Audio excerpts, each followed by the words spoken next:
AP రాజకీయాల్లో ఓ audio leak వ్యవహారం దుమారం రేపుతోంది. పిఠాపురంలో వర్మను జీరో చేశామని నారాయణ చెప్పినట్టుగా ఓ ఆడియో సర్క్యులేట్ కావడం వివాదానికి దారితీసింది. అయితే జీరో కామెంట్స్ మీద బిగ్ ట్విస్ట్ ఇచ్చారు మంత్రి నారాయణ. తాను అసలు అలా అనలేదంటూ క్లారిటీ ఇచ్చే ప్రయత్నం చేశారు. మరోవైపు చంద్రబాబు దూకమంటే దూకుతా అంటూ వర్మ స్టేట్మెంట్. ఇంతకీ కూటమిలో ఏం జరుగుతోంది? కూటమి పార్టీల మధ్య సమన్వయం కొరవడిందా? కూటమి ఐక్యతకు బీటలు వారుతున్నాయా? ముఖ్యంగా పిఠాపురం జనసేన టీడీపీ మధ్య రచ్చ విపక్ష వైసీపీకి అస్త్రంగా మారుతోందా? ఆడియో లీక్ వ్యవహారం రాజకీయంగా ఎలాంటి ప్రభావం చూపుతుందనే చర్చ జోరందుకుంది.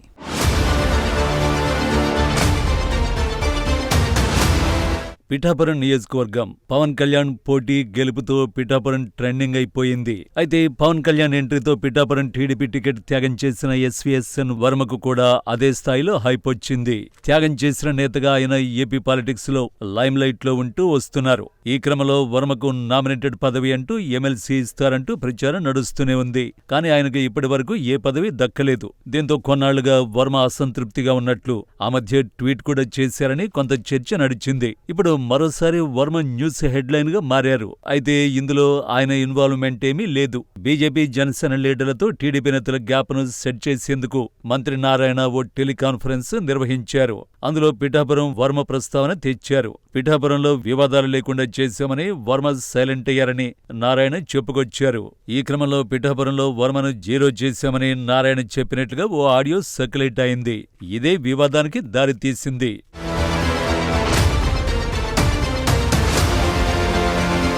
మంత్రి నారాయణ మాట్లాడిన ఆడియో పిఠాపురం పాలిటిక్స్ ను తెరమీదికి తెచ్చింది. అసలే అసంతృప్తిలో ఉన్న వర్మ మీద అగ్గి మీద గుగ్గిలంగా ఉన్న జనసేన క్యాడర్ మంత్రి ఆడియోను అడ్వాంటేజ్ గా మలుచుకునే ప్రయత్నం చేసింది.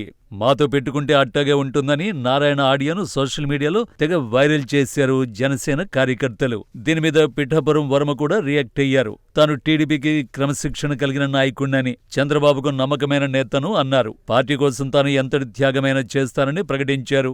ఆడియో లీక్ కి సంబంధించి స్పష్టమైన ఆధారాలు చూపించాలని ఆయన నారాయణను పరోక్షంగా సవాల్ చేశారు. ఎవరి మాటలు ఏ ఉద్దేశంతో లీక్ అయ్యాయో కాలమే చెప్పాలని, ఇలాంటి అబద్ధాలతో తన బలం దెబ్బతినదని ఆయన తేల్చి చెప్పేశారు.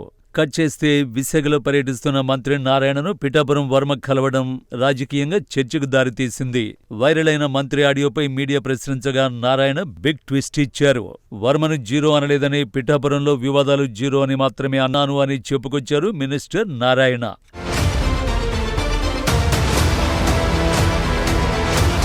అయితే ఈ ఘటనను ప్రతిపక్ష పార్టీలు, ముఖ్యంగా వైఎస్సార్ కాంగ్రెస్ తమకు అనుకూలంగా మలుచుకోవడానికి సిద్ధమయ్యాయి. ఇది టీడీపీ జనసేన కూటమిలో అంతర్గత విభేదాలకు నిదర్శనమని వైఎస్సార్సీపీ నేతలు విమర్శిస్తున్నారు. మిత్ర పార్టీలను పక్కన పెట్టి చంద్రబాబు స్వార్థ రాజకీయాలు చేస్తున్నారని అంటున్నారు.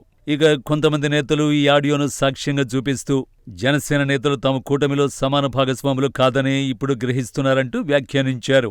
మరోవైపు మంత్రి నారాయణ సన్నిహితులు మాత్రం ఈ ఆడియో క్లిప్లోని సంభాషణల్ని ట్రిమ్ చేశారని, పూర్తి సంభాషణ వినకుండా అర్థం చేసుకోవద్దని చెబుతున్నాయి. మంత్రి నారాయణ కూటమి సమైక్యతను కాపాడాలన్న ఉద్దేశంతో మాట్లాడారని, వ్యక్తిగత దూషణ చేయలేదని, వర్మపై అవమానకరంగా మాట్లాడినట్లయితే స్వయంగా వివరణ ఇస్తారని చెబుతున్నారు.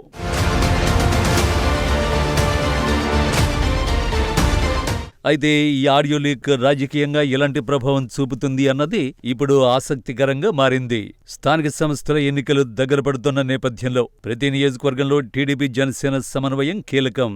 అయితే ఇలాంటి వ్యాఖ్యలు బహిరంగమైతే స్థానిక స్థాయిలో నమ్మకం దెబ్బతినే ప్రమాదం ఉంది. పిఠాపురం, కాకినాడ, రాజమండ్రి వంటి తూర్పు జిల్లాల్లో ఇరు పార్టీల మధ్య సహకారం బలహీనమవుతుందని విశ్లేషకులు చెబుతున్నారు. వర్మపై నారాయణ వ్యాఖ్యలు నిజమా కాదా అన్నది పక్కన పెడితే ఈ వివాదం వర్మపై రెండు విధాల ప్రభావం చూపొచ్చు. ఒకవైపు ఆయనపై కూటమి నాయకత్వం అనుమానంతో చూస్తోందని భావన, ఇంకోవైపు ప్రజల్లో ఆయనకు సానుభూతి కూడా వచ్చే అవకాశం ఉంది. వర్మపై కుట్ర జరుగుతోందని ప్రజలు నమ్మితే వర్మ మరింత బలంగా తిరిగి ఎదగచ్చునని రాజకీయ పరిశీలకులు భావిస్తున్నారు. ఇప్పటికే జనసేనను పవన్ కళ్యాణ్ బహిరంగంగా సంకీర్ణ పాలన 15 సంవత్సరాలు కొనసాగాలని పిలుపునిచ్చిన సమయంలో ఈ ఆడియో లీక్ కూటమి అంతర్గత సమైక్యతకు పరీక్షగా మారింది. ప్రధానమంత్రి మోదీ, సీఎం చంద్రబాబు, ఉప ముఖ్యమంత్రి పవన్ కళ్యాణ్ల త్రిమూర్తుల కలయికను రాష్ట్ర రాజకీయ భవిష్యత్తుగా చూపిస్తున్న తరుణంలో ఇలాంటి లీకులు కూటమి ప్రభుత్వాన్ని దెబ్బతీసే అవకాశం ఉందని రాజకీయ వర్గాలు అంచనా వేస్తున్నాయి. అయితే ఈ ఆడియో లీక్ ప్రభావం తాత్కాలికంగా ముగిసేలా కనిపించడం లేదు. రాబోయే ఎన్నికల్లో ఈ వివాదం ఏ విధంగా మలుపు తిరుగుతుందో అదే ఇప్పుడు ఆంధ్రప్రదేశ్ రాజకీయాల్లో ప్రధాన చర్చనీయాంశంగా మారింది.